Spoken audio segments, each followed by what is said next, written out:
Another good episode of Raw. Again, things get hyped before Bash in Berlin, which is this Saturday. We start strong with the new Judgment Day coming out to the ring and talking smack about Damian and Rhea. They brag about last week's beatdown and also show us a video of it. Dominic is, like always, booed when he tries to speak. To me, he's just one hell of a heel. Just so much fun to watch and a very unique personality. LWO interrupts and Rey Mysterio calls Dominic a lost soul and that someone needs to put Dominic in his place.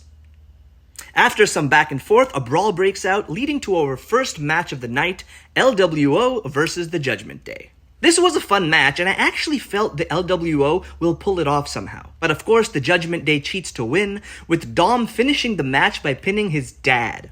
This is the second time. A great way to start the show, but it doesn't end here. The beatdown continues until Damian Priest and Rhea Ripley come out.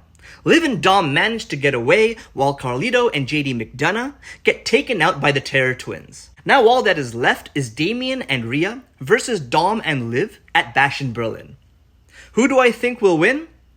From a story angle, I feel somehow Damian and Rhea might get screwed over somehow. But it has to be a good and unique screwjob. It can't just be something that we've seen a million times. Personally, of course, I want Damian and Rhea to whoop everyone's ass, but I don't think that's gonna happen just yet. Of course, we have some matches that I'll get to, but let's just jump to the next big segment, which takes the Drew CM Punk feud even further. Drew McIntyre comes out to the ring. He mocks CM Punk, says how he will destroy him, and brings up the bracelet, of course. He even sits down cross-legged, full of confidence. Like always, a great promo, and the crowd chants CM Punk's name, which helps Drew take advantage of all the heat. CM Punk attacks Drew from behind. A few shots with the strap send McIntyre running, so Punk beats up some security. Punk for the win this time, and a total embarrassment for Drew McIntyre. But who will win Bash in Berlin? Well, I think Punk gets this one since Drew won the last one. That only makes sense if the feud is to be built further. And plus, CM Punk needs a win, which he hasn't had in a long time. Yeah, I know he hasn't really had that many matches, but he needs to win this one, even if I actually want Drew McIntyre to win. The final promo of the night is when Randy Orton comes out to the ring. He just hypes up the crowd. Orton talks about his journey in the WWE and how he will soon be the champion once again. One thing of note he says is that when Gunther came to the WWE, he was a 30-something egotistical jerk who has never been put in his place.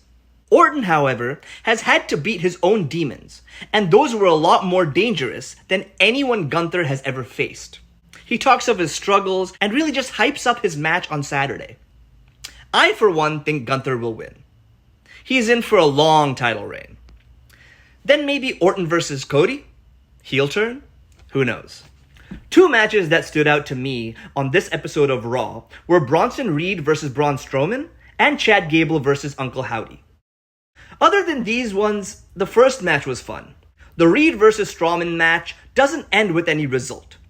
They fight it out like two monsters. The fight spills out to the backstage and then the parking lot. Ultimately, the fight ends brutally. Strowman is lying on a car when Bronson Reed splashes on top of him with a tsunami. The officials come out and that's that. We are definitely going to be seeing more of this. This is not the end, that's for sure. The final match of the night is Chad Gable versus Uncle Howdy. A fun match, even if we could predict the ending. I just wonder, what's next for the Wyatt Six? So, those were the high points of the episode. Although quite frankly, all the matches were quite good. Or decent. I'm starting to really enjoy Damage Control and what they bring to the ring. Jey Uso seems to be getting a push as well, although I'm pretty certain his first single title won't be via Braun Breaker. So even if he wins all the qualifying matches, I don't see him winning the Intercontinental Championship belt. Most likely when Sami Zayn is back, he will be going after the tag titles, the Raw tag titles. Then we have Jey and Sami as Raw Tag Team Champions, and the Bloodlines Tama Tonga and Tangaloa as the SmackDown Tag Champions. I'm certain Jey's next path is towards the Bloodlines Civil War storyline. Anyways, guys, that's that. Another cool episode of Raw. Usually the episodes right before a PLE aren't that great, like I just said, But this one was a surprise. Anyways, guys, please subscribe to my channel, share my videos, and yeah, if you like this kind of content, just subscribe to my channel, guys. Support me. I really want to do this more often. Thank you, guys. Until next time, peace out.